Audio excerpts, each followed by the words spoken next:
What's good, y'all? It's your boy Tony the Savant back again. Let me do the intro real quick. Shout out to my cousin Hawk, that's the ambassador. Shout out to my boy Jeezy, that's the manager. Shout out to y'all, man. Good morning, good afternoon, good evening. Whenever you're pulling up to the video, could have been anywhere in the world, but you're here with me and my boy Marlow knows basketball and boxing. Shout out to Big Bro. What's going on, man? Chilling, man. Thanks for the shout out, man. Thanks for having me on. My boy All Tony the day. Savant. You already know, man. Whenever we get together, we always do damage. The link up is real, man. We gotta get the gin in here, man. To get the big three back. Uh, Yeah, man. but you know, we gonna hold it down for the bro till you get back into the office, for sure. But shout out to Jeremy the Gin as well. Shout out to Run It Up Sports. Bro, you gotta put me in the crew. I meant to tell you that when we were doing our pregame talk. I'm going ahead and sign a contract with Run It Up, man. I'm a I'm a free agent. Me and my group, we had our, differences. So it's time to go ahead and get back on the team. Hey, man. We need you, man. We need you. I'm rocking with it. But yeah, shout out to Run It Up Sports. That's the game. We coming out tonight, man. We're gonna give y'all a special show. A lot of basketball, a lot of boxing topics out there. So we finna cook, man. So what you want to talk about first, Dan? 'Cause we was all over the place. Whenever me and Denny link up, man, y'all gotta just forgive us. We gonna get into a deep bag. Get your pen and paper out, cause you're gonna learn something for sure. I'll be listening to our lives, running them back, bro. Like, let me write that down. Put that in the video. Put that in the Hey, video. man. I'm not even gonna lie to you, man. I've been out of the loop with this whole all of the smoke and JJ Redick beef, man. What's going on, man? What sparked this whole thing? Okay. So kick it off. If y'all haven't heard, man, now y'all forgive me because you know your boy do his homework, but it's been a lot on the plate lately. But I did get this on my table on my front desk about Stephen Jackson, Stack, and Matt Barnes. Y'all know they got all the Smoke podcast, very very entertaining. They doing great work. Now I didn't get the clip, myself, but apparently uh, it has been said that they are upset with JJ Redick for they're not really upset with him. They said that JJ Redick is pro player, uh, essentially just to be relevant. It's a grift. That JJ Redick does not keep it 100 when he's talking about modern day players. Um, for y'all that don't know, me and Danny was talking about this a little bit behind the scenes. JJ is one of those dudes that's known for dissing the old generation. I mean, that's been a trend among some journalists or whatever, but he's known for dissing some of the old guys in order to big up some of the new guys, the modern day guys. And to an extent, I guess that's okay because I do concede that this generation is a lot faster, more skilled and all that stuff. But um, it get to a point where it's disrespectful. So Steven, I keep saying Steven name. I've been in my Shannon Sharp bag, just messing up the names lately, messing up everybody's names. But Steven That's what Jackson, Shannon was doing the same thing, kept calling Stephen A. Smith Skip. yeah, that was hilarious, bro. I put up a short about it because I kept seeing it like somebody else would put up a short, somebody else. So I just put up one, and every time I see it, bro, I just be dying laughing because you could tell They it's don't look organic. nothing alike, bro. But Shannon Sharp, so this is you could tell Shannon Sharp, man, when he a loyal type friend. You know what I'm saying? Like Shannon Sharp, man, if you need $50, that man gonna go out his way to get it for you. If not us, LeBron James for sure. You know what I mean? No, he'll give his life for LeBron James. That man will lay his life on the line. He'll take a I bullet don't, for him. I don't think you can debate that. I think that's not even that's not even a debate topic. That's just a fact. Shannon Sharp is to LeBron James what the Secret Service is to the president. Man, Shannon Sharp is to LeBron James what White is to Rice. Like, that nigga be on his that nigga be Savannah, on his boot. you know how many arguments LeBron and Savannah done had about this nigga, man? I'm sure I'm sure Savannah be like, man, tell this man to go home. This 57-year-old man. But nonetheless, I do gotta say too. I'm sorry, let me try to roll up this window. I do gotta say too that I do in all outside of his LeBron topic, I do enjoy watching Shannon Sharp. I do too. Um, I do too. I just just to watched this be Chris Brown. I just watched this Chris Brown interview. I'm still upset with him that he didn't ask Chris Brown about that Usher situation because that's what everybody want to know. Did Chris Brown and his crew jump Usher? Like what happened? But then he ain't asked him about it. No, he don't want to be controversial, I guess. So, oh well. Yeah, I mean, so Chris Breezy, he probably told him, you know how celebrities be. Hey man, you bring that up, we jumping you. Niggas, he said the same niggas that jump, same dude that jump Usher right there. Like, hey, you can work out all you want, you can't. Working out can't stop Can't whoop all of us. 20 Hey, all the push-ups in the world not gonna stop 10 hands and 10 feet from stumping you out. Exactly. Like, Hey, that's the yeah. truth. That's the truth. But nonetheless, Skip, not Skip, Steven, Shannon was just very loyal to Skip. You know what I mean? And I hate that situation even had to happen. But we're gonna get back. We're gonna jump back into that. Just to talk about this clown. I don't like JJ Redick. This man is a I don't clown. either. Uh, you know what I mean? I just feel like I'm happy because I made a video probably a week ago talking about JJ Redick, not directly but indirectly. But I'm happy that some of the NBA players, some of the other dudes that journalize the game on the biggest scale, they saying the same things we saying because you got to call out the cap, man. But nonetheless, then I want to get your take on it. Uh, that's pretty much a story. Steven Jackson and Matt Barnes was calling him out for pretty essentially making this whole modern day players things a Man, grift. So what's your take on that, bro? What you think about it? I, they might not be far off, man. He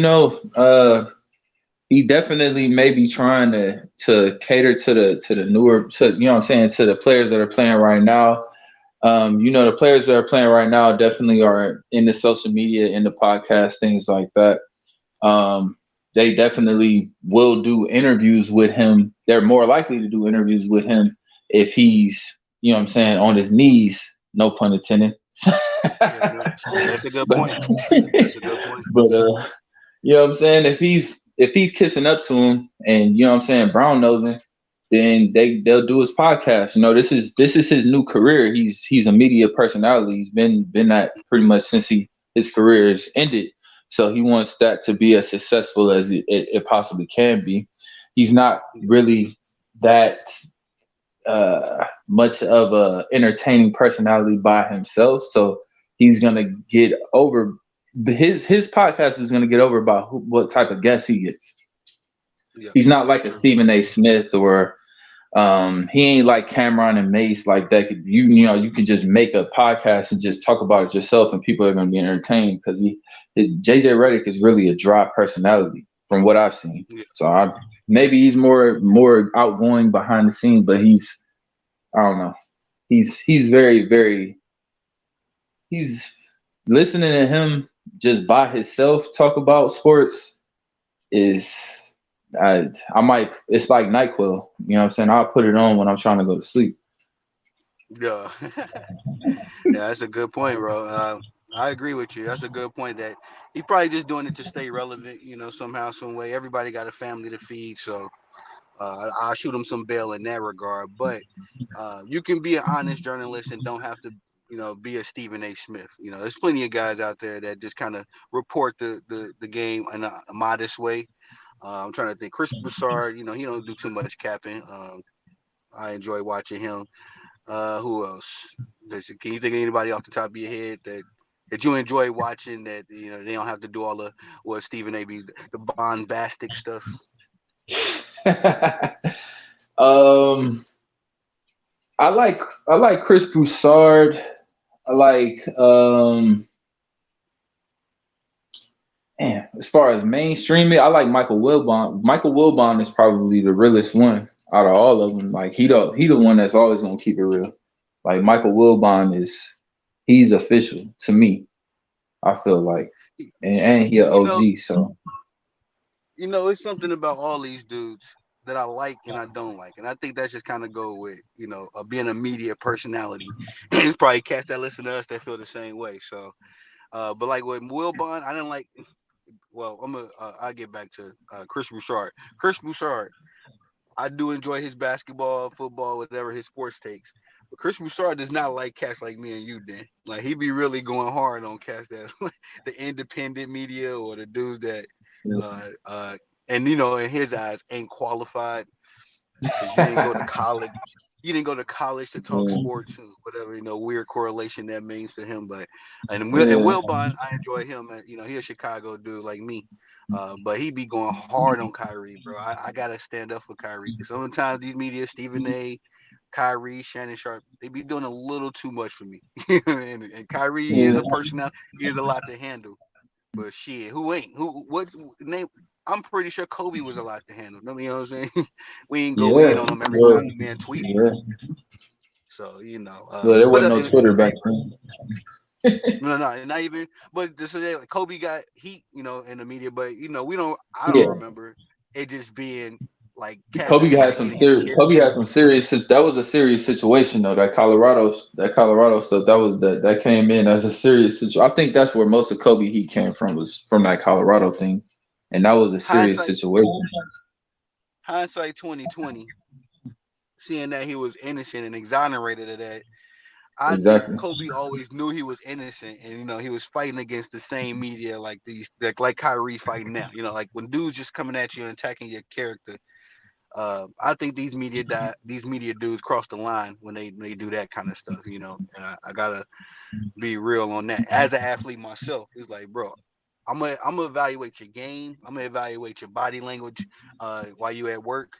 But I don't give a dang what Kyrie tweet. Why are we making entire segments about that? I don't care what these dudes really do outside the court if they not really talking sports or in trouble. You know what I mean? Like outside of that, Yeah. yeah, watch your little weird movies. Take your celebrity pics. We could criticize them all day for who they are, but people could criticize us too. But nonetheless, I Yeah. rock with that, bro, because you know I like Yeah. Broussard, Yeah, I but it think kind of say, my respect for Chris Broussard also has a lot to do with the fact that I'm from Cleveland, Ohio, and he from Cleveland, Ohio. So I facts. always kind of favorite people that was from Cleveland, Ohio. You know what I'm saying? Steve Harvey ain't he's not a king of comedy, but I'll call him a king of comedy just because he from not only is from he from Cleveland, he went to school with my auntie. So you know what I'm saying? Uh, Yeah, I I call Halle Berry the greatest actress of all time. Well, I probably would still call her that, but me and her was born in the same hospital. So you know what I'm saying? It's things like that. Terrence Howard used to work with my older brother that passed away.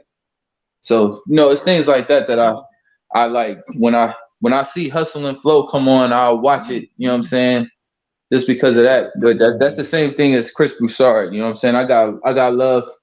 I got more love for him than I would, but he's from where I'm from. So you know what I'm saying? So I give a lot of credit to people from, and it's kind of weird though because I don't like LeBron that much. He's from Akron. He ain't from Cleveland, but he's from Akron, which is about 40 minutes outside of Cleveland. Is what I'm saying? Basically a Cleveland suburb almost. But hmm what I'm saying, I don't really mess with him too much. But he's still, to me, he's still the greatest. He's still the second greatest player of all time after Michael Jordan. So I still give him his props and give him his just due. But I don't really mess with him. yeah. I feel you on that because I got the same relationship with Dwayne Wade. My older cousin, man, he was a D Wade fan before D Wade, but we even went to the league like when D Wade was in college, and so this dude had like I remember him coming to the crib, bro, with two pair of like all white D Waves, and he had a pair for me and a pair for him, and then we went to go watch D Wade play in the game, all that. So, and D Wade is not from Chicago; he's from a suburb as well called Robbins, and that's where my cousin is from. He's from Robbins as well. So, I've always had a personal investment with D Wade as far as his NBA career. I think he's bugging out now, but Yeah. his NBA career, I always That's rooted hey, for him, blame Gabrielle Union for that. That's Gabrielle Union doing all that. Nah, nah. See, this is we gonna get a little red pill real quick, bro. I don't. I'm one of them dudes that believe that women they gonna wild out. Men we wild out too. You know what I'm saying? Ain't no difference. But I feel like when women are wilding out. it's even more imperative for the man to be like, all right, look, sweetheart, nah, you know what I'm saying? Like, I understand what you got going on, whatever, but nah, you know what I'm saying? And women respect you when you do that. You know, they gonna argue, but at the end of the day, uh, and I don't want to sound like a what do they call misogynist in them, but they're gonna fall in line. Like all these women that be yiggity yakking, talking crazy online, that's because they don't have a man at home to give them some checks and balances, give them a little calm to they crazy. You know what I'm saying? Because you can't get crazy with a woman and then expect to get results. When she acted crazy, you got to be calm. Even you know what I'm saying. But at the same time, I just feel like my boy D Wade, he no matter what happens, man, that's his son. You know what I mean? You want your son to be in your Yeah, image. You know what I mean? So yeah, if I'm a man, I don't care. If I got 100 sons, I want all my sons to look like me, dress like me, talk like me, and and whatever little they own ways, of course. But you a product of me. If you out here looking like your mama, it's like I yeah. ain't do. Crazy. What did I fumbled the ball? You feel me? So, but Yeah, yeah, that was that's kind of another. perpetrated by Magic, man. Yeah, Magic too. You know what I mean? And that's just one of them things where I say, look, bro, whatever go on in your house, that's cool. But in my house, we do it this way, and I don't care what judge and who got what gavel got something to say about it. This is how we do it over here because my daddy did it like that, and his daddy did it like that, and everybody's still alive and kicking. So it seems to Yeah, be like this is a good way to survive. This system works. All that wild and now system, bro. It's just I never even got into it, big bro. I ain't gonna hold you. I've never even been into the like with the LGBTs and all that stuff. I never I understood never that world. I had never got into it.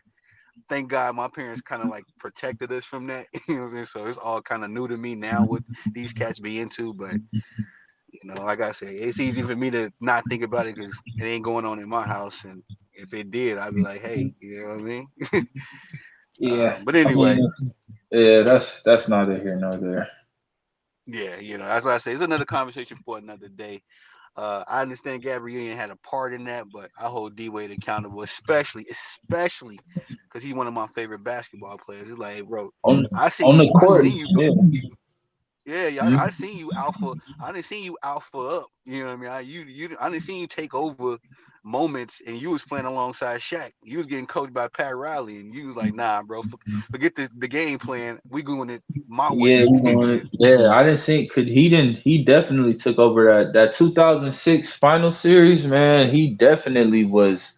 I see you Specific seen his killer instinct, his will, man. Dwayne Wade was a monster. And that in and my that lifetime. that whole series, not even just that not just that year, like 2006 and 2005, 2007, 2008, 2009, 2010, 11. Yeah, um D Wade in was D Wade. 2012, that's when he scaled his game back. He scaled his game back to appease LeBron in 2012, to let LeBron Mm-hmm. take over. But before that, up until that point, and even his rookie year in 2003, 2004, I remember seeing him and Baron Davis going at it in the first round of the playoffs in 2004. And he was Right. giving it to Baron Davis. And Baron Davis was an established superstar in the league. And he was giving it Mm-hmm. to this nigga.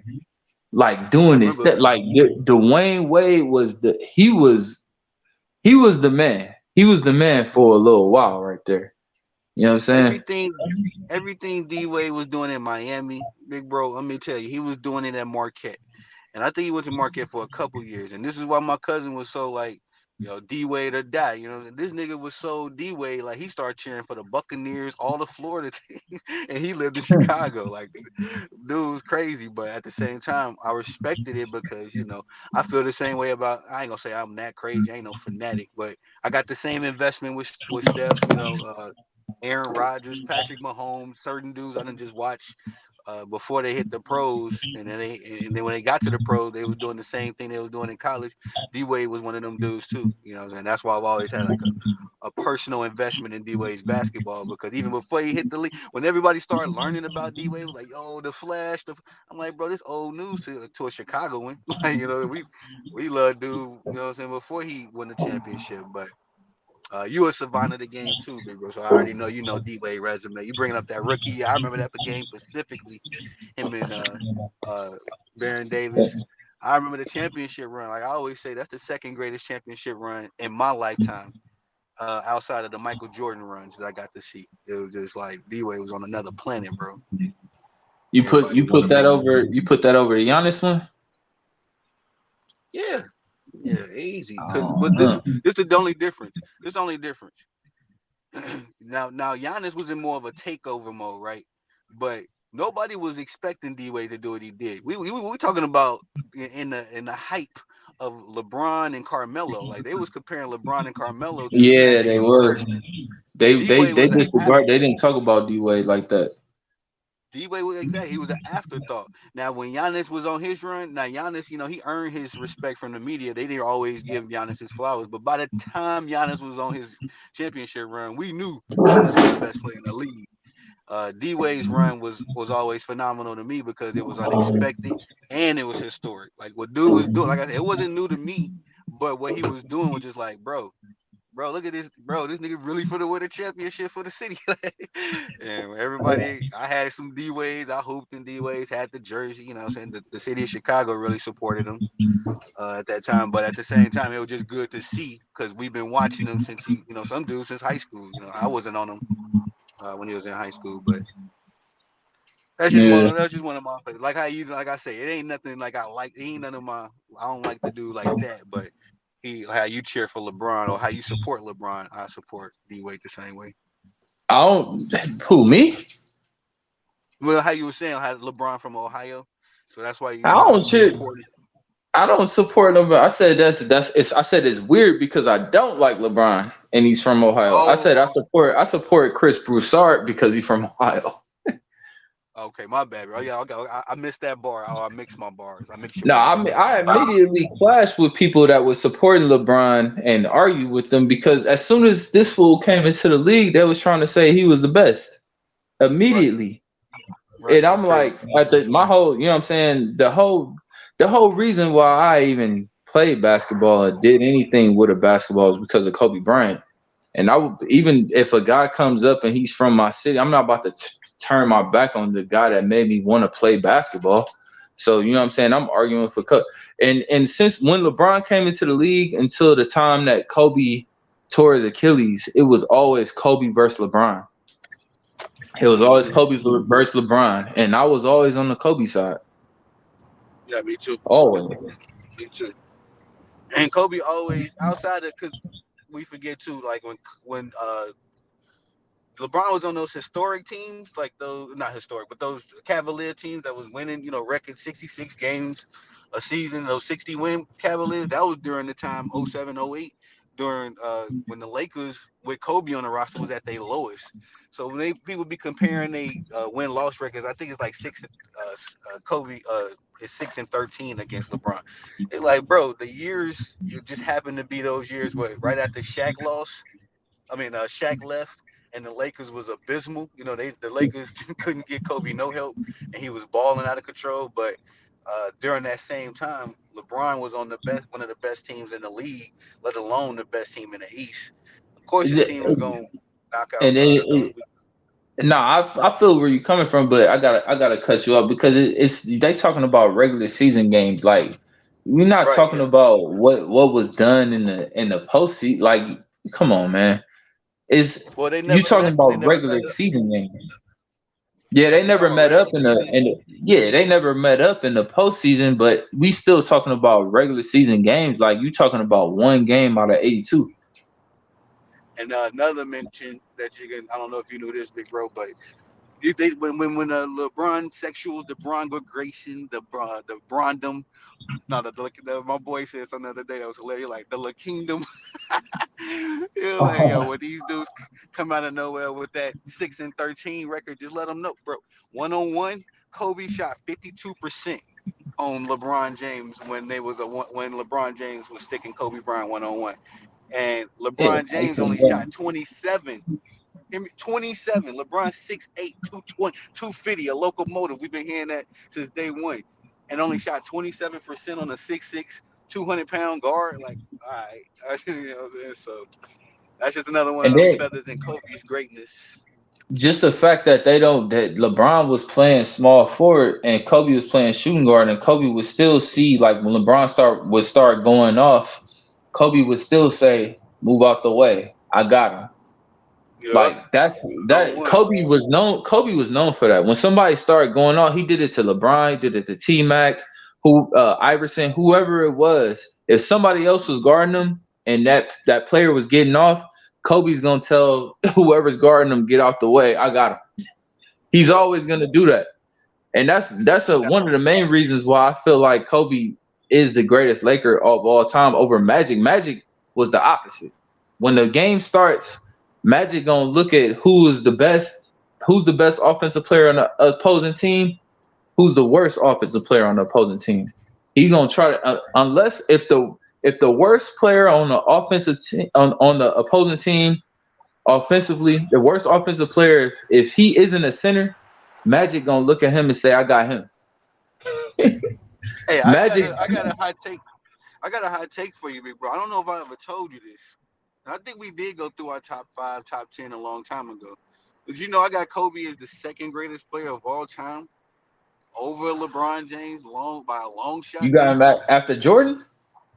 Yep, Kobe is my I number didn't know two. that.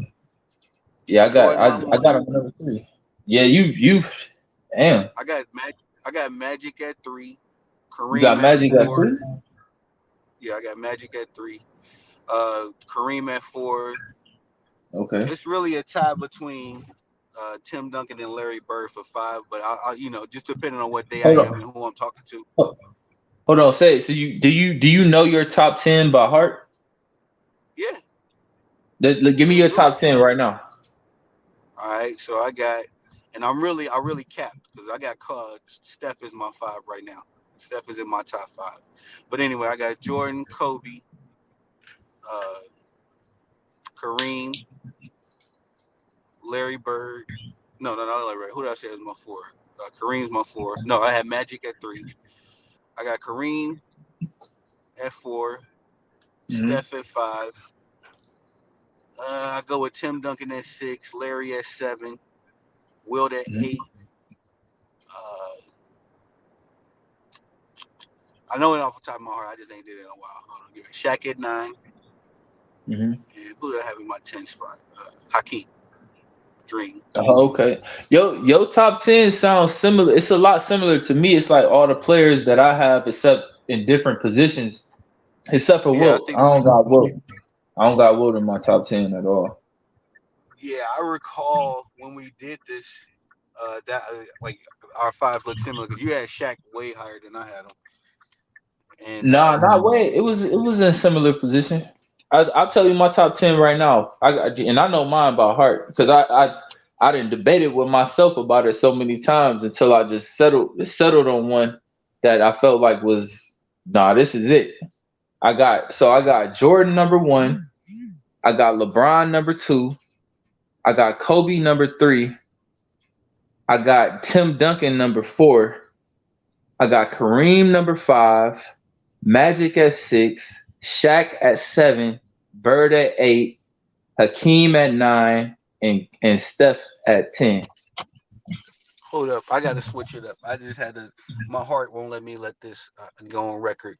I gotta put Steph at three, and I'm putting Magic at five. I'm switching that out. I'm switching that out. Executive decision Okay. because I can't. Yeah, because you With said my because you said you had Steph over. If you got Steph over Magic as the PG, you gotta have him over him on the all time list, right? and as a savant, I had to call myself out. Yes, sir. Yeah, yeah, yeah. Because I gotta have Steph over Magic, and I I mean, believe that's my. I see the argument for I see the argument for Steph. I mean, I see the argument for Steph over Magic, but I'm so big on accomplishments and what you accomplish as a player. If you're gonna put Steph over Magic, you have to, like, kind of disregard the what each player accomplished, and I can't disregard that. No, I'm not disregarding. It's kind of like how you go with the whole, the old player, I think it's a generational thing for me. Because watching Steph, Steph is pretty much the heart of the new era. Like, he is the reason the NBA is broken. And to me, as a Steph Curry fan, I don't mind that so much because I'm gonna be biased and say, yeah, my nigga changed the game. You feel me? But at the same time, I can acknowledge that the game is worse, because everybody ain't Steph. Everybody trying to be Steph, but everybody ain't Steph, and that's why I Giannis put should him where I put him. Giannis is shooting threes because of Steph Curry, and Giannis should a Hey, player like Giannis should not be shooting threes. amen, brother, sing it. And that's another thing. Magic Johnson, as great as he is, as great as he was, he is not, as far as his archetype as a player, a big dude that can pass and score and do everything. He is not the best version of that we've seen. LeBron James is the best version of that archetype. And also, as That's far true. as Steph Curry's archetype, a small ball player that can shoot. Uh, Mark Price. What was my boy? I can't never say his name. Sharif. I can't say it. You know what I'm talking about? I know you ain't talking. Who did he play for? What team? I can't even remember, bro. But he like the '90s version of Steph, bro. He was a little dude that scored a lot. Gave Michael Jordan headaches. But Uh, he was a small ball player. But the best version I can compare, like an instantaneous, like, is Mark Price, because Mark Price was a high level, 50, 40, 90 guy. Except Mark Price he didn't he have wasn't like no Steph. no. But that's Steph Curry can go. He's like he got the record. He got the one on one. The you know what I'm saying. He got the Steph. no. That's But why I here got I'm him in just the top. That's why I got him in the top 10 because he's a Stephen Curry is a freaking beast. He's a freaking but this is beast. what Like he can cross you up. He can do all that. Mark Price was like more like Steve Nash. let me take it a step further. You're right, because I just had to take it. Steph Curry is the best version of the Allen Iverson archetype, as far as a traditional small guard, not necessarily a point guard, not necessarily a shooting guard, but a combo guard who is known more for his shooting and his scoring than his facilitating, but also can facilitate. Steph Curry is the best version of that archetype that Allen Iverson and Mark Price. I wouldn't even say Mark Price because you're right. Mark Price is in the Steve Nash family. Allen Yeah. Iverson, Baron Davis, uh, Steph Curry is the best version of them. Explosive guards, and we see so many of them now. The De'Aaron Foxes, Damian Lillard, Kyrie Irving. Not that these dudes ain't like these are Steph Curry's peers that I'm talking about now. Yeah. Everybody after him, Trey Young, and all these little young dudes now. I'm probably ain't thinking of them out the Bones. Now Bones not really like that, but Trey Trey Young Young is kind the of best. overrated.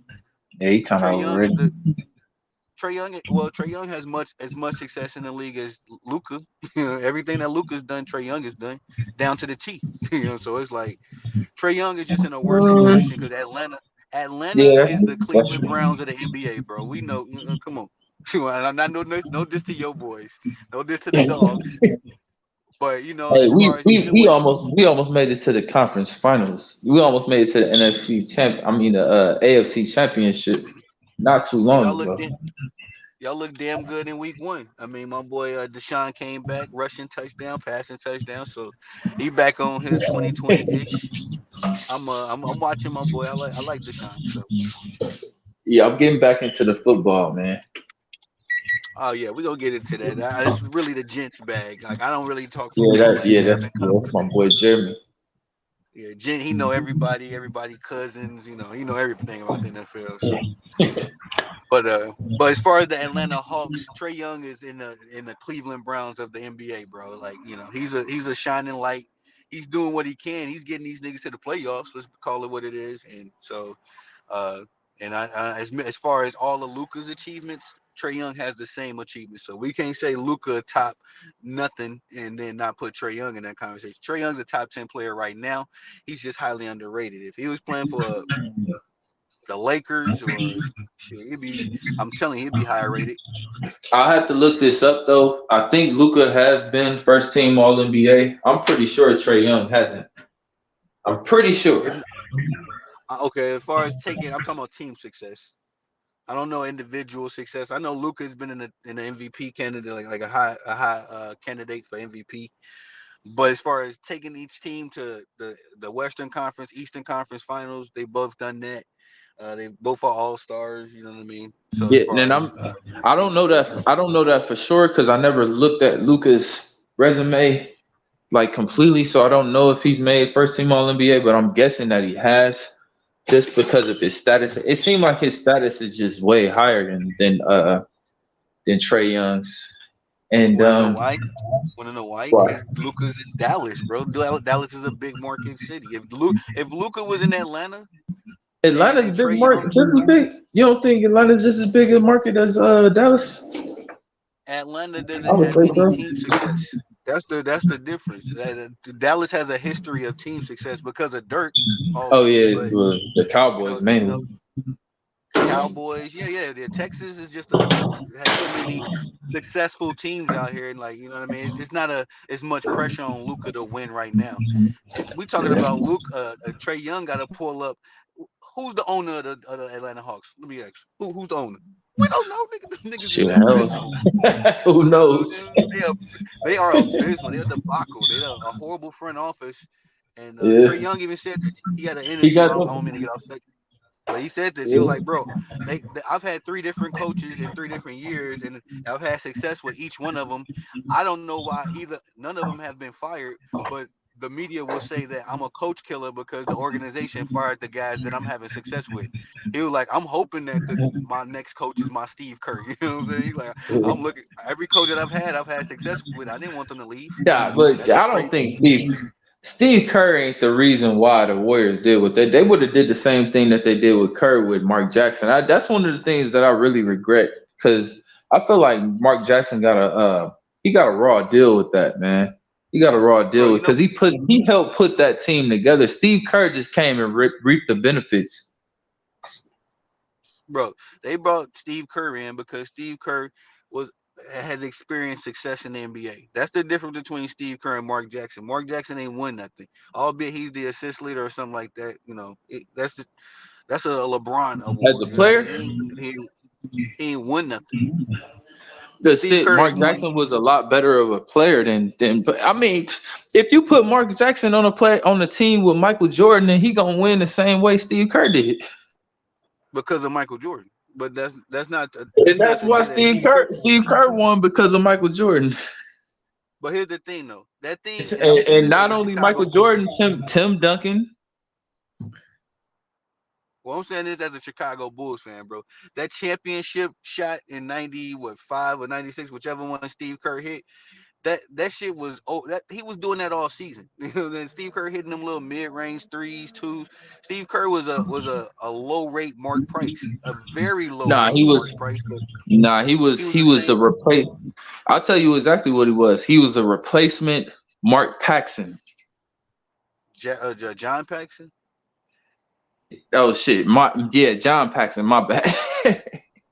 Yeah, but I'm bro. That's what I'm saying. No, he was a The better. same He was thing an though, but it was the upgrade. same. It was the same exact. The shot that he hit against the Jazz was the same Yeah, shot that John Paxson hit against the Suns, the right? the Same one. Lakers.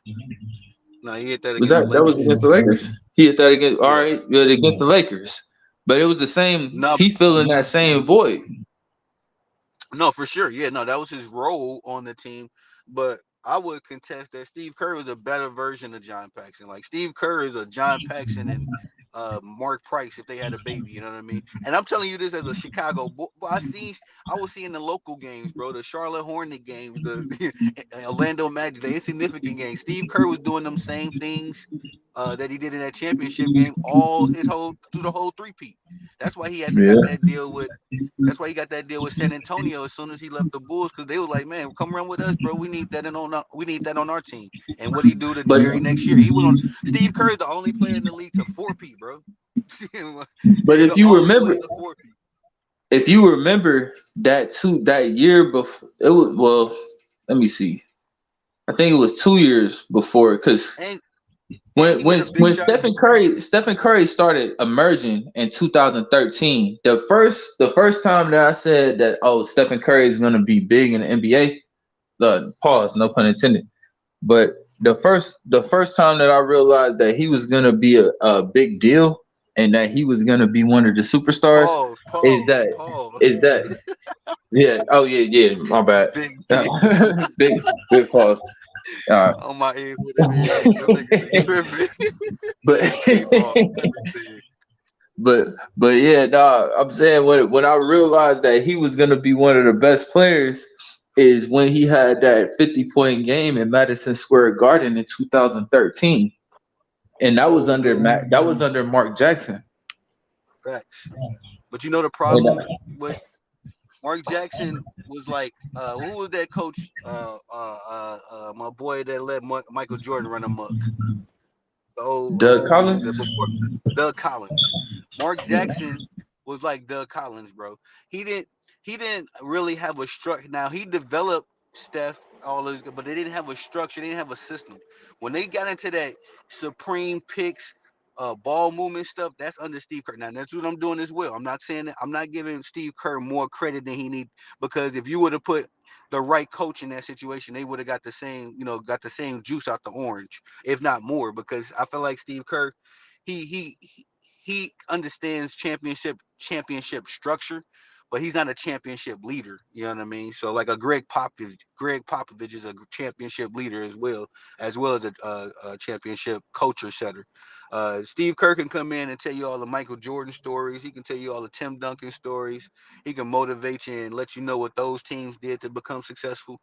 But at the end of the day, that's why he was bought in, because Mark Jackson couldn't have those conversations. Mark Jackson to this day can't have those conversations, just like Charles Barkley can't. It get to a point when not Steve, with Shaq and Kenny Smith be having championship conversations. Charles Barkley got to be quiet. He got to sit back and know his role. So it's the same. It's the same. It's the same difference when you talk about a Steve Kerr and Mark Jackson. Yes, Mark Jackson is a culture setter, but he's not a championship culture setter. And that was the difference between Doug Collins and Phil Jackson. You know what I'm saying? Jordan was the same Jordan underneath both of them, but Jordan won championship under Phil Jackson because Phil Jackson won championships before he came to the Bulls. Look, no, I don't know if people knew that. He won like championships overseas with teams and like the tough Puerto Rican leagues and shit. You know what I mean? So he was battle tested before he came to the Bulls. He already knew how to deal with Michael Jordan before he got to Michael Jordan. So I think he was an assistant coach to Doug Collins before he took over. I yeah, think yeah, he was. yeah. I gotta look it up. I gotta look it Jerry up. Krause, I think I heard that. Jerry Krause Jerry Krause, once he seen that Doug Collins was just letting Michael Jordan do whatever and they wasn't winning nothing, he was like, bro, I gotta, what I'm saying, I gotta bring in somebody that can control Michael Jordan, if you will. And so, yeah, he put him on the benches first as like his second assistant coach behind Tex Winter. But once Phil Jackson took over, he just jumped from second assistant to head coach. Tex Winter stayed in that head assistant role, and history wrote itself after that. I do gotta Well, give tell you what, Phil Jackson got his props mainly because not only because of that, but he came to the Lakers and Kobe and Shaq have been together for I'm saying a couple of years. Kobe obviously didn't. He was young, so it might have been Kobe coming into his own. Maybe Phil got lucky, but when Phil came, they instantly won the championship. They not only did they bro, instantly win the championship, they instantly won 3 in a row. So that made him look bro. really good. The thing about it is Phil knew that Kobe wanted to be Michael so bad. Like he knew Kobe, that was his obsession. So what he did was go over there and just told him a bunch of Michael Jordan stories. You know what I mean? That's all Kobe needed. It was like shit. What exactly did Michael Jordan do on Wednesday at 2 o'clock? Yeah. And Phil opened up the journal like, oh shit, this is what we was doing, and this is what Mike did, and this is how many times he worked out. He had to, woo. That's all Phil Jackson did. He just told him a bunch of Michael Jordan stories and got that nigga pumped up, and And that's what happened, that was probably the first time he talked to somebody that was like first hand on it, like where he could talk to them every day, where he could like bro. really drill them about it. Like it's like one of those things. I don't know if you've seen that Martin episode where Gina asked Martin about his day, and he was like, it was a normal day. You know what I'm saying? We did this, that, that. It's like, nah. Start from the beginning. You got out the car. And then Facts, facts.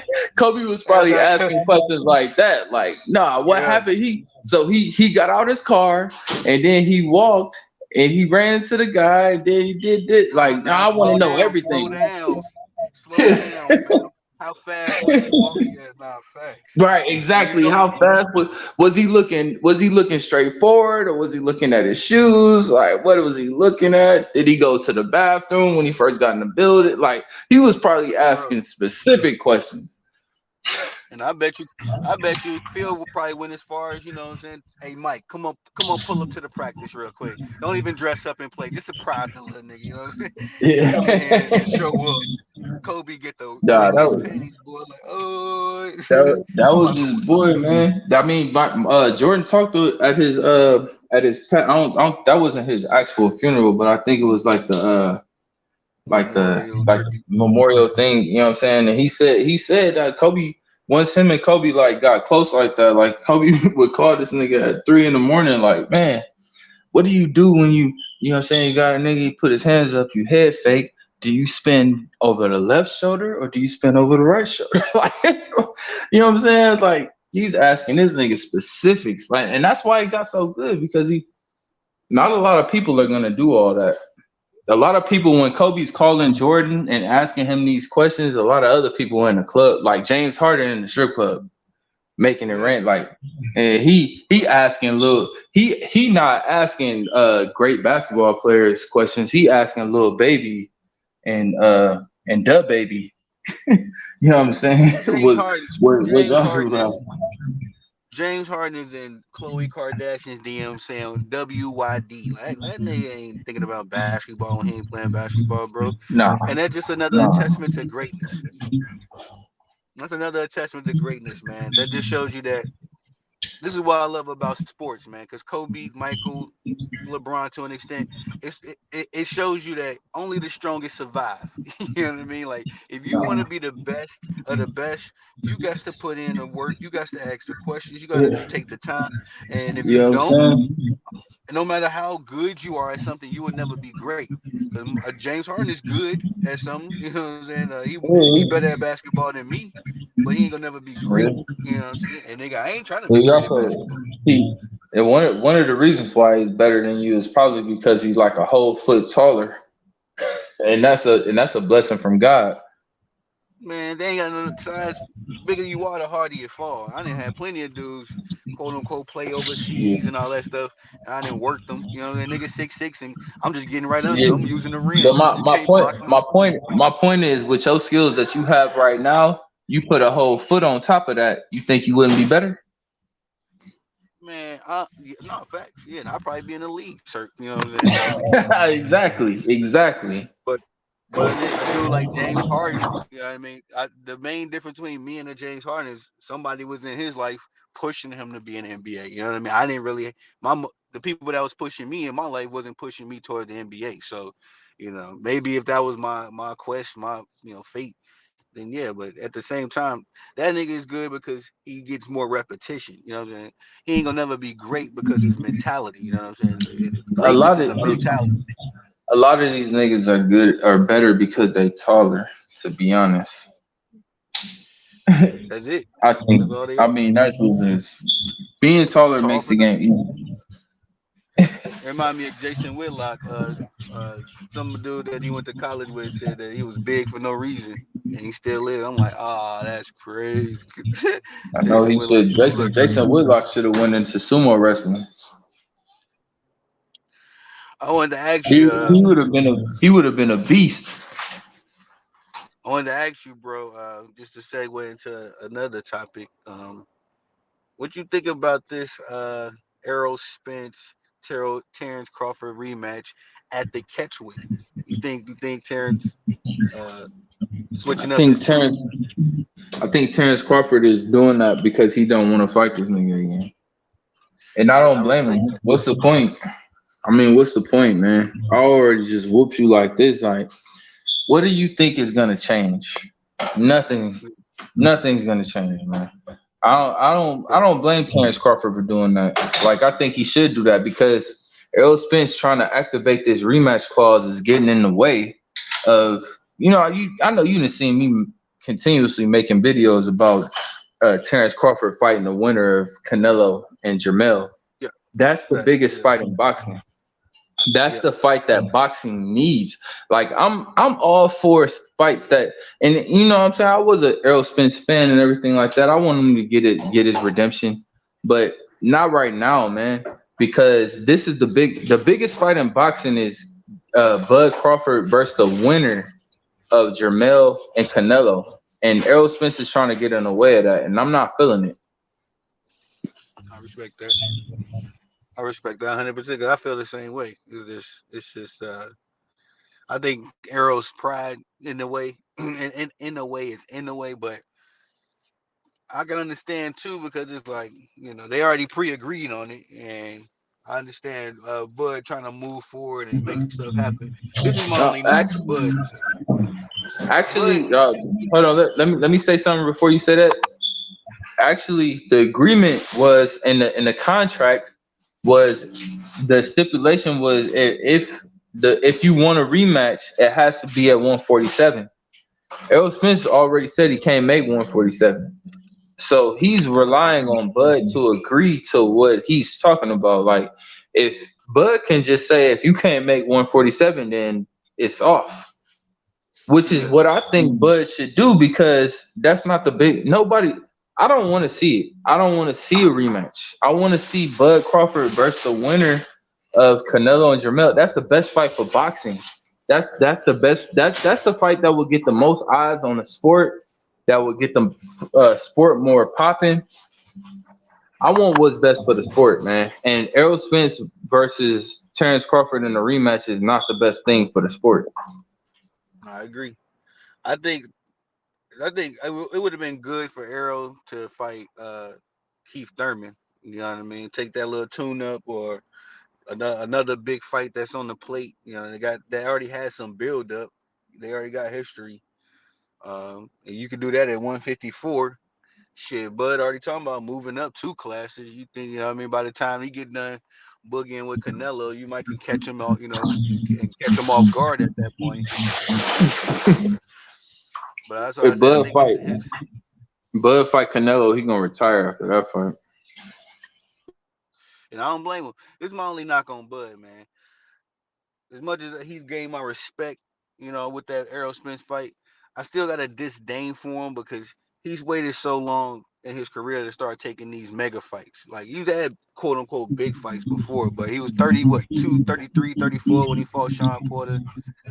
They wouldn't From fight that point him. on, It ain't his I fault. mean, They wouldn't fight him.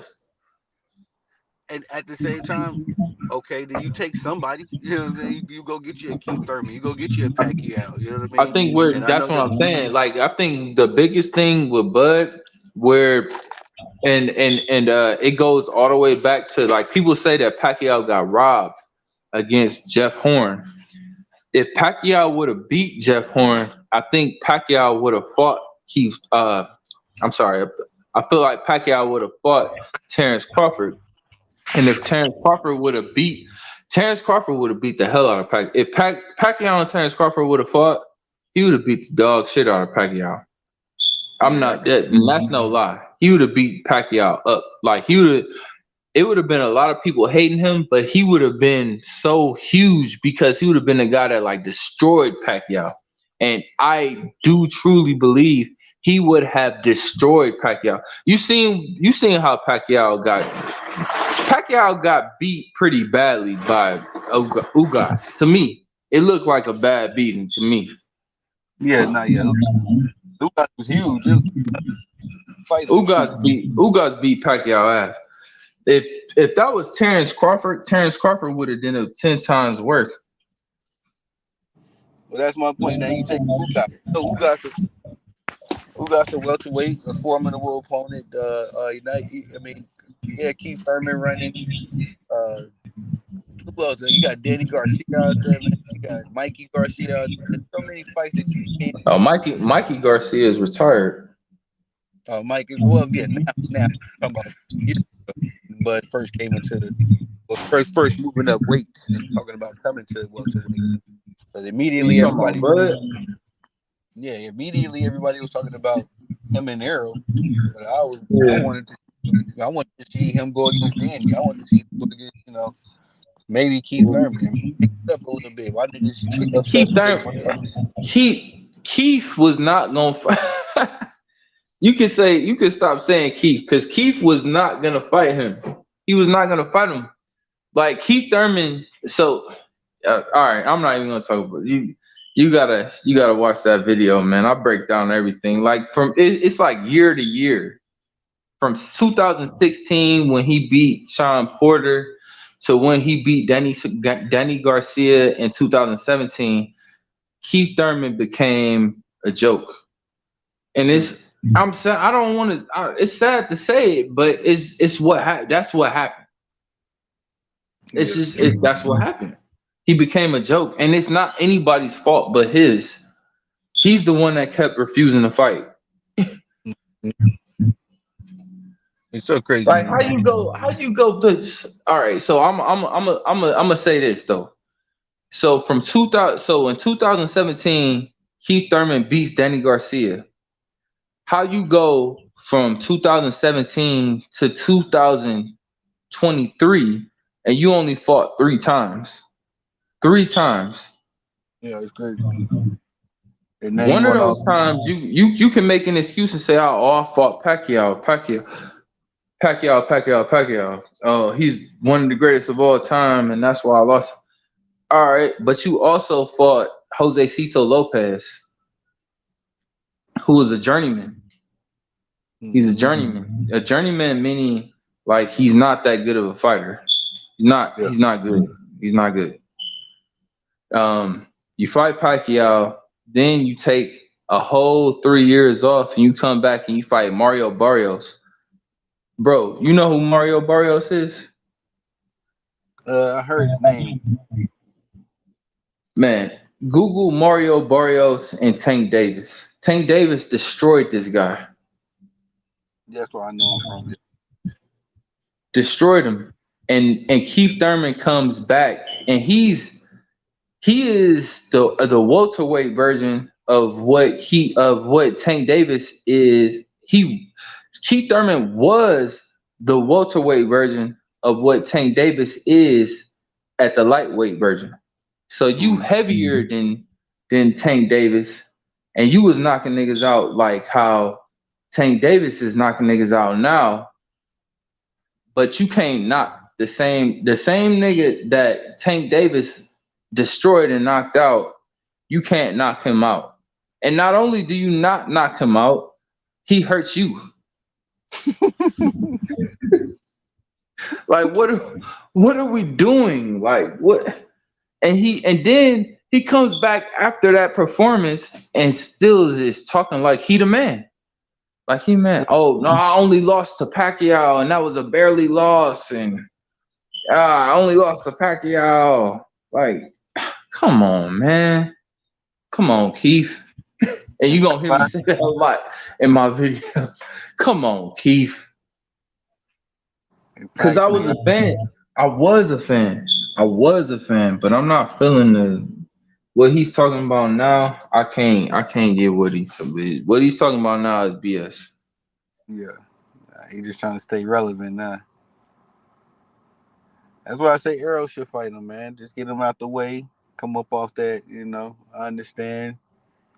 But let bygones be bygones. You can use him for the leverage. Because if Arrow come back, dominate Keith Thurman.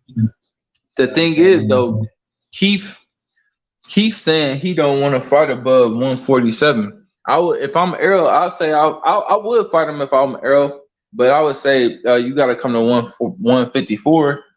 You know what I'm saying? Because Errol is complaining about losing to Terrence Crawford and you know what I'm saying having to make 147 to make the welterweight weight. If he fights Keith Thurman, he should make him come to 154. If Keith Thurman comes to 154, that would be the best option for Errol. Other Yeah, than other than Tszyu. Tszyu is another option because Tszyu is gonna get that WBO title when Jamel fights Canelo because the WBO already said they're gonna strip Jamel and give that belt to Tszyu. yeah. So Errol, if I'm Errol, I would probably fight Tszyu if I can get that fight. If I can't get Tszyu, then I would fight Keith Thurman. But I don't know, man. Keith Thurman is out here. Keith Thurman his best option is to fight Boots Ennis. If and it seemed like he just so afraid of this guy. Like he don't just like he making up so many excuses why he shouldn't fight him. Come on, For real. man. You a boxer. You do this. You do this. I know you running out of money, Keith. I know he running out of money. You ain't fought in so long. You get paid to box unless he got some like type of if he must have invested his money very well because this nigga ain't been worried about fighting that much since 2017. He must have did some very good investments. But now he got that big packy now, and I'm pretty sure that big pay thing about Sean. That's another thing. Some of these dudes get paid and start working. I think Showtime just one of them one time, excuse me. Well, what would you think about Frank Martin leaving man down? Well, I mean, Frank Martin looked like trash his last fight, man. He barely won that fight.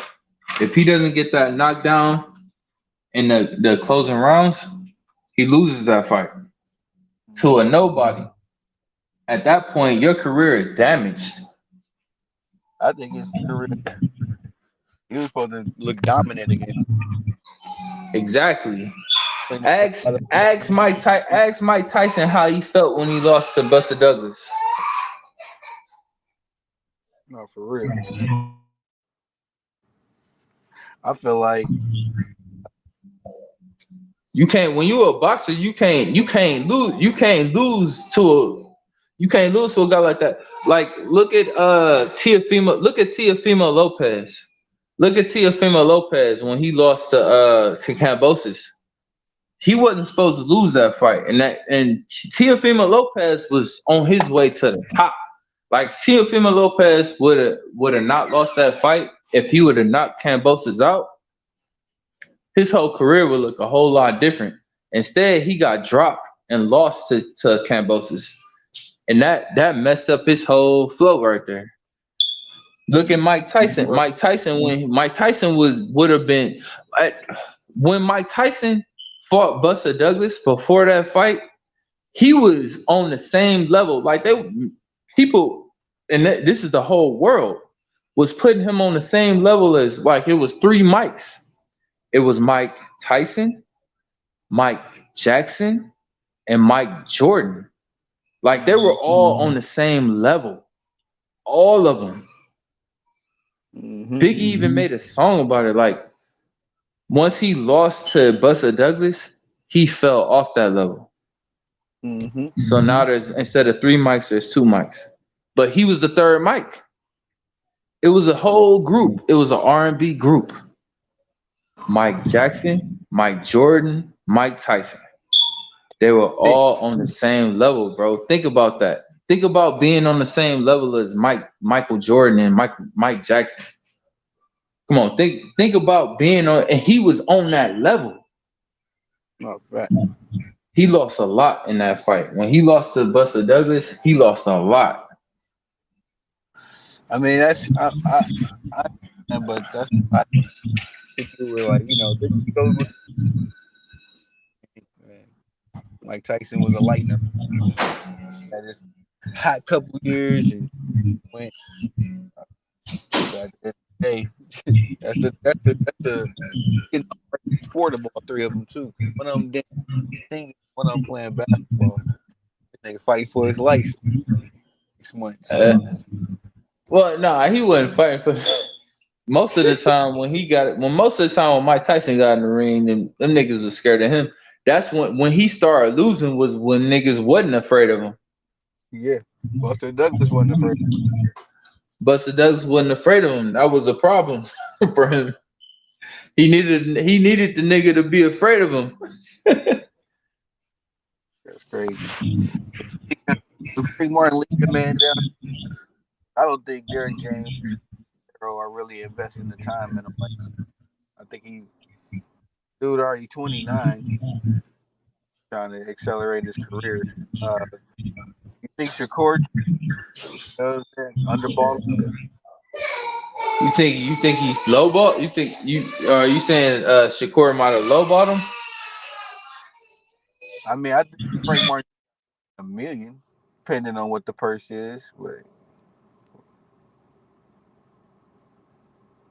you don't think so? No, I don't think so. I feel like Frank Martin is asking for too much. You shouldn't be asking for $1 million for a fight yet. Like, what have you done to deserve it? True. I But really don't feel like I really don't feel like he has. If he like, see, people don't want to fight for opportunities no more. They want them handed to them. yeah, I think he's trying to ride the man down Errol Spence wave, a little bit. Got a little bit of a hype train behind him. But I definitely don't think he was ready for Shakur anyway. You know what I mean? Like I said, it might have been best that he priced himself out of the market.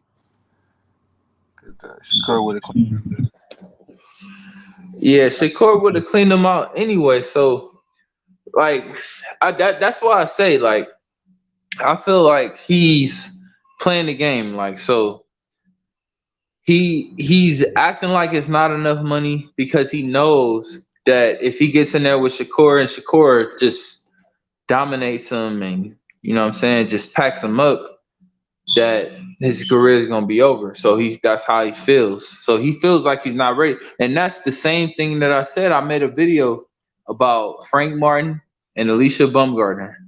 And I felt like Frank Martin was not ready for the Shakur Stevensons, the Tank Davises, the Pitbull Cruises, the Devin Haney's, the Lomachenko, the, you know what I'm saying, the top guys at the 135 division, the lightweight division.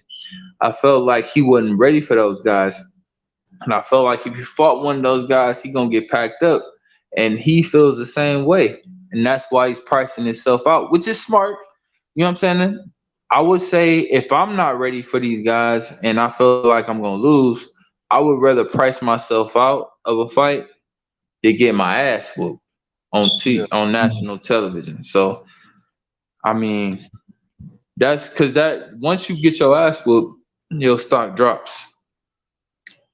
That's a Errol fact. Spence, Errol Spence was a $10 million fighter 2 months ago. Today, he's like a $5 million fighter. I say 8. He'll get a bag with one. Something like that. He ain't what he was. He ain't what he was before we saw what happened. Oh You yeah. see something like if you see somebody get packed up, but I gotta take him out of. We gotta talk about the way he got packed. We ain't seen a lot of that. Yeah, nah. The only fighter that I seen get packed up like that and ain't lose no value was Mike Tyson. Cause when Mike Tyson fought Evander Holyfield, and not nobody, everybody wants to ignore this, and I keep bringing it up, but nobody wants to acknowledge it. Mike Tyson got packed up like that in his first fight against Evander Holyfield, but nobody packed him up like that. Everybody still was on the Mike Tyson train. And then the next fight, Mike Tyson seen he was about to get packed up the same way he did the first fight, and he bit the nigga whole ear off. Yeah, well, you saying you just hope Arrow don't bite Bud ear off? I mean, that would be Arrow only option. You gotta bite this nigga ear off, man. That's the only way that you're gonna get through this. That's the only way you're gonna get through this. Otherwise, you're just gonna get packed up the same way you got packed up the first time. If you know, but it's rumored.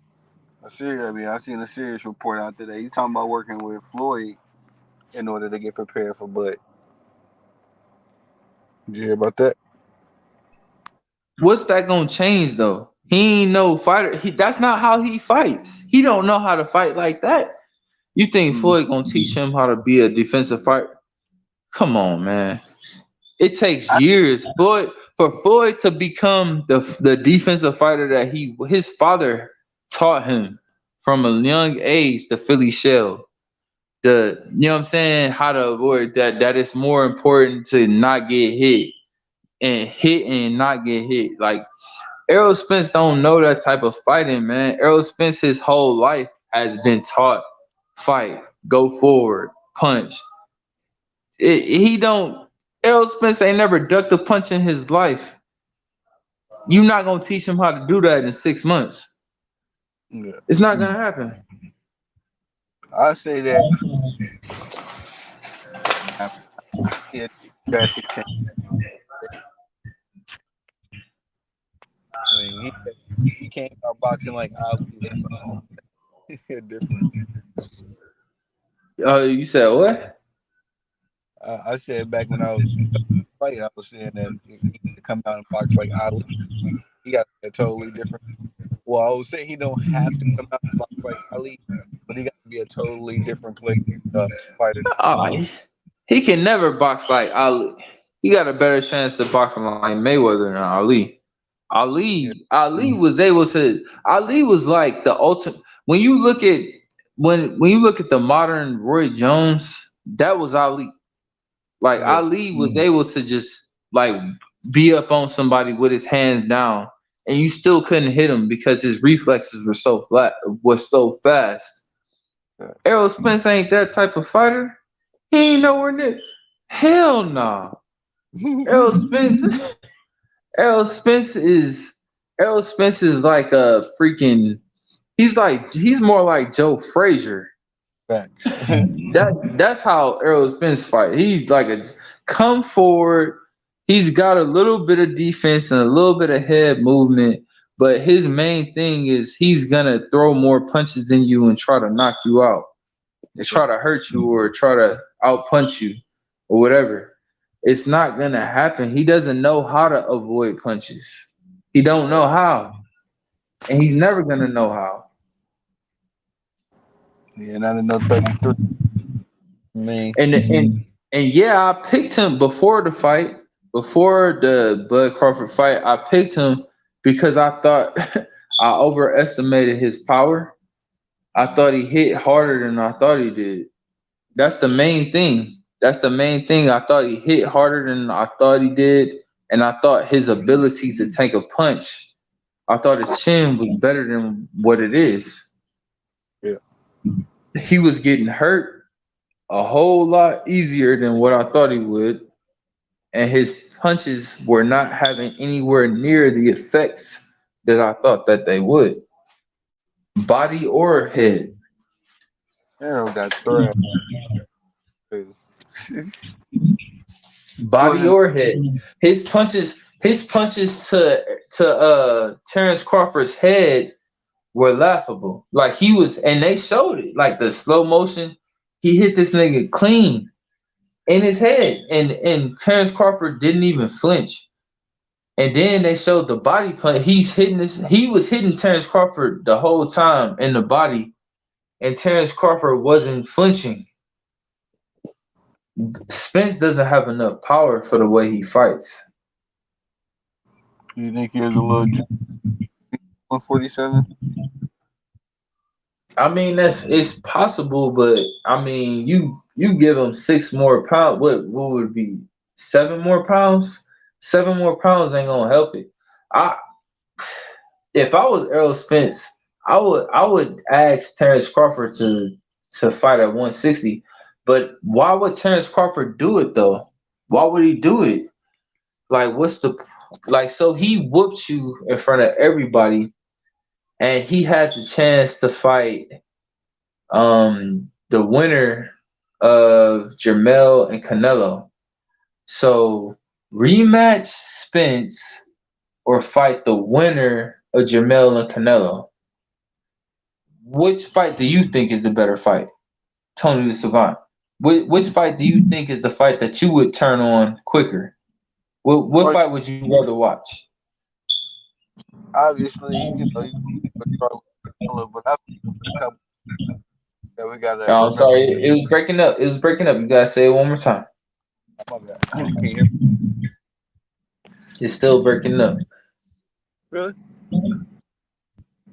Can you hear me? Can You you hear hear me? me? All right, I hear you a little bit better now.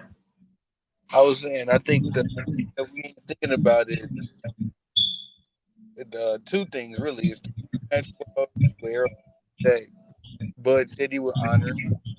I don't know all of the stipulations, and also Canelo and Charlo could get a rematch. Yeah, we all seen Canelo as soon as he lost against the ball, the rematch. It didn't work out. All Uh, right, I gotta cut you off right there. I gotta cut you off right there. You talking about a Canelo and Charlo rematch? To and be this is honest, I'm gonna tell you what I think is gonna happen, and this is like you know what I'm saying. This is a hot take off the radar. You know what I'm saying. This is telling y'all, you know what I'm saying, the audience what I'm gonna make my video when I say what I say when I make my video. I don't feel like there's any way that that Jermell can win this fight. I just don't see it. I don't see any way that Jermell can beat Canelo. I just don't see it happening. I feel like Canelo is definitely going to win this fight, and I don't feel like it's going to be that difficult. I don't feel like it's going to go to distance. It'll probably go 6 rounds. If Canelo doesn't knock Jermell out in 6 rounds, I will be shocked. That's what would shock me. Is Canelo not being able to finish this fight within 6 rounds. But I I don't feel like Canelo can beat Bud Crawford. I feel like Bud Crawford would easily beat Canelo. I don't feel like Bud Crawford would knock Canelo out, but I feel like Bud Crawford would outpoint him easily. And I don't feel like Canelo could touch Bud Crawford at all. He's not gonna get any clean punches on him. all right. And that's just a hot take. It was my and the videos are coming. What I just said is gonna be on the videos. Is definitely what I'm gonna be saying. But that's just what I feel like. I feel like Bud is the best fighter in the world. I feel like Jermell is a great fighter. I don't feel like he can do anything with Canelo Yeah, yeah, yeah. Watch. It's only one big Anthony and Josh best book. though. My bad, bro. The phone keep breaking up. You do. All right. Yeah, push, but It's I still was, breaking up.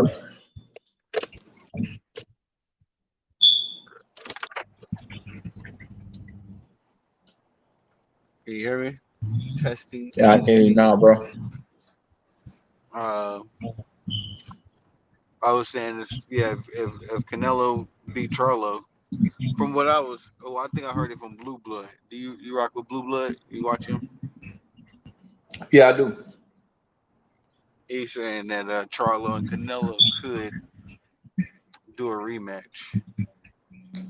If it's close, but if it's not close, then what's the point? Is there a I don't rematch think it's gonna clause? be. I don't think it's gonna be close. I think in my opinion, I think Canelo's gonna wash him.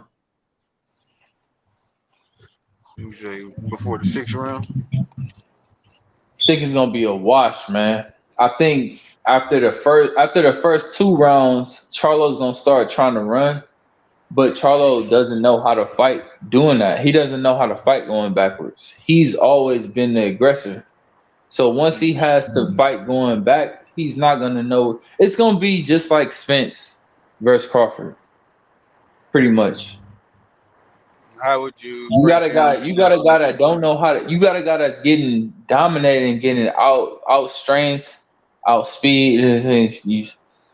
He's gonna try to like you can't run away, so you got to keep coming forward. So you're just gonna keep coming forward and getting beat up, and Canelo's gonna finish him. The fight that everybody wants to see is the winner. Whoever wins that fight versus Bud Crawford. Bud Crawford is with it, so why would Canelo be against it? And that's why I call Canelo scared. If he does not fight Bud, he's scared because we all want the biggest fight for boxing. The UFC, Yep. Dana White Dana White is hoping that that doesn't happen. He doesn't want Canelo versus Bud. He doesn't want that because that's going to trump everything that he does. Nothing he does can compete with that. He's going to try to, and I guarantee he's going to try to put a fight up against it. He's going to try to put a fight up against it, and it's going to be a dud. Nobody's going to watch it because everybody's going to be watching Bud Crawford versus Canelo Alvarez. except And for the that's what I want hardcore. to see. I'm a boxing guy. I want to see boxing do the best that it possibly can. I want to see boxing shit on the UFC. All right. So, what scenarios do you see unfolding if Charlo win? If Charlo win, then the biggest fight is Bud versus Charlo. Yeah. It's the same exact thing. That's the biggest fight. That's the biggest fight.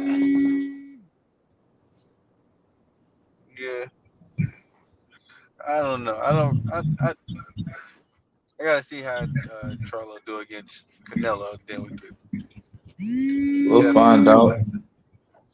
But I gotta go, bro. All You right, know what I'm man. saying? Good show, man. Good show. Yes, I love sir. you, Thanks bro. for pulling up. Love you too, You know bro. what I'm Thanks for saying? pulling up. All right, Love bro. you too, bro. I'll catch you. All right, bro. You good now? Yep.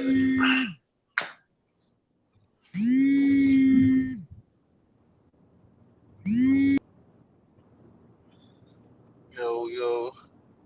Always good when my boy Marlow pull up. That's it for that one, man. I'm gonna hop off of here as well. Y'all have a good night, man. Peace.